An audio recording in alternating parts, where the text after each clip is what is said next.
The beauty of South Sudan looks almost unreal. But behind that beauty lies one of the country's darkest tragedies. For the past 3 years, the White Nile and its tributaries have been overflowing, swallowing villages and towns. Places like Panagor are nearly erased, only fragments remain. Families that resisted for as long as they could are finally forced to join the 700,000 people who have already fled. Everywhere, the floods have destroyed homes, roads, and fields. Now, boats are the only way to move. Cars and planes are useless, the runways are underwater. Families rush to load their belongings, desperate to save the little they have left. But even transport costs money, and for many, it's more than they can afford. Negotiations begin, and sometimes survival comes down to a few coins. Once everyone climbs aboard, the empty villages are left behind. The journey toward Juba, the capital, begins.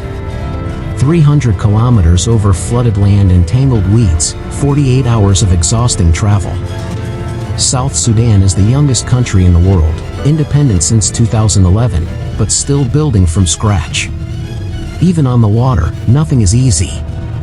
Clearing a path through thick grass requires strength, patience, and endless energy. Far from the capital, survival becomes the only law. Tribes like the Mundari, known for their massive herds of cattle, live under constant threat of raids. Once armed with sticks, today they carry Kalashnikovs. Their cows mean everything: wealth, status, even the right to marry. Losing them is not an option.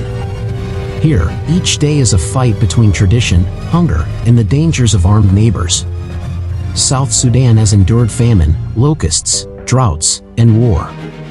Yet the people refuse to give up. Survival depends on resourcefulness. Farmers, drivers, fishermen, all carve out a life in impossible conditions. Mohammed, a transporter, drives his trucks across broken roads to collect wood. What should take a few hours often drags into days. The rain makes the dirt tracks slick, hills unpassable, and every journey a gamble. But the dangers on the road are not just weather. Bandits rule the tracks where the government has no reach. Travelers are stopped, robbed, sometimes killed. Nearly every family owns a gun, a bitter legacy of the civil war that ended only in 2020. Mohammed knows that every trip could be his last. Yet he keeps going, because this is the only way he can survive. When one of his trucks breaks down, a simple flat tire turns into hours of struggle. Bolts are rusted solid. Without spare parts, Mohammed improvises with patches, glue, and whatever he can find. Years of hardship have taught him to solve problems with creativity rather than resources. But time is never on his side. Rain clouds build again, and with them, the threat of disaster. On the river, the refugees face their own battles. Shallow waters trap boats in thick grass. The only solution is to get out and push. Hours under the burning sun leave travelers exhausted, thirsty, and desperate. Wells are filled with floodwater, so people drink directly from the river, knowing it may make them sick, but having no other choice. Survival leaves no room for hesitation. Some families have adapted in extraordinary ways. The Akwak tribe has built man-made islands out of mud, grass, and determination. Living surrounded by snakes and crocodiles, they fish to survive, eating at morning, noon, and night. Before, they traded for milk and meat, but now, fish is all they have. Hunger forces them to eat even water plants, though they offer little nourishment. Not everyone suffers equally. Some have turned disaster into opportunity. Fishermen now profit from the legendary Nile perch, giant fish that can grow to 2 meters long. Salted and dried in the sun, they are carried to markets in Juba, Congo, and Uganda, selling for double the price. For families who lost everything to floods, this trade has become a lifeline, even a chance to rebuild. But danger always lurks. Tribes like the Mole attack boats, stealing animals, goods, even kidnapping children. Refugees carrying their last belongings are easy targets. Fear grows as the journey stretches into night. Sleeping on a crowded boat is dangerous, but so is stopping. Every decision feels like a gamble between risk and survival. Meanwhile, the Mundari herders continue their endless migration in search of fresh grass for their cattle. Families travel together, carrying their entire lives on the move.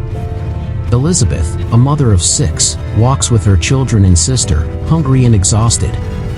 Yet, for the Mundari, the cows always come first.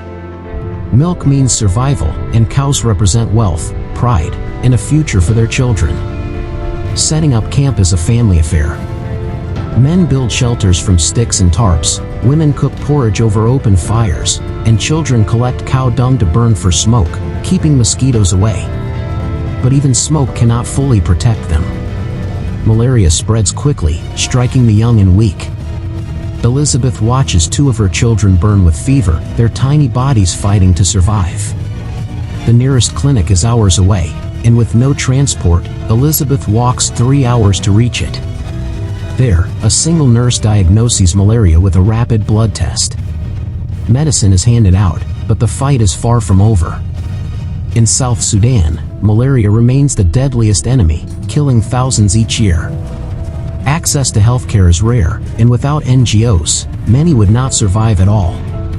Back on the muddy tracks, Muhammad pushes forward. His trucks, weighed down with tons of wood, inch through deep ruts. Each kilometer feels endless. Branches and logs are used to fill the road, but progress is painfully slow.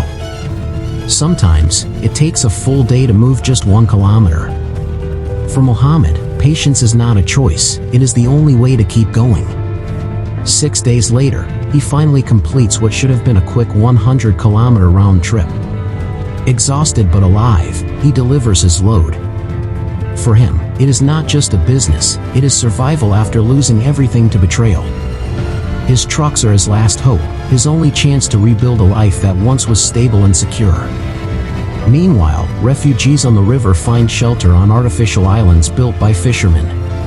These platforms, once used for drying fish, are now home to hundreds of displaced people. Families live in makeshift huts with no doctors, only 1 nurse, and extreme poverty.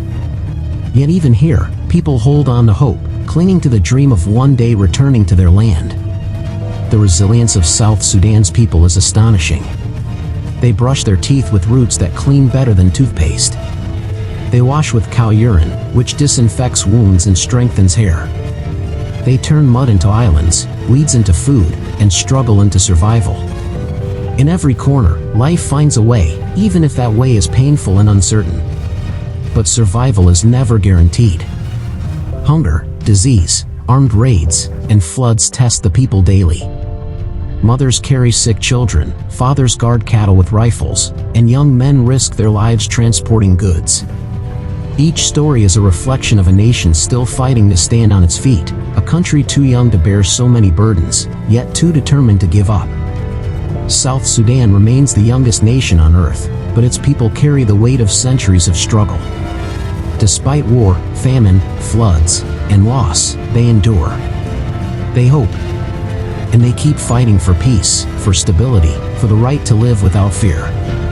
Their story is one of resilience, courage, and survival against impossible odds, shared here with you by Horus TV.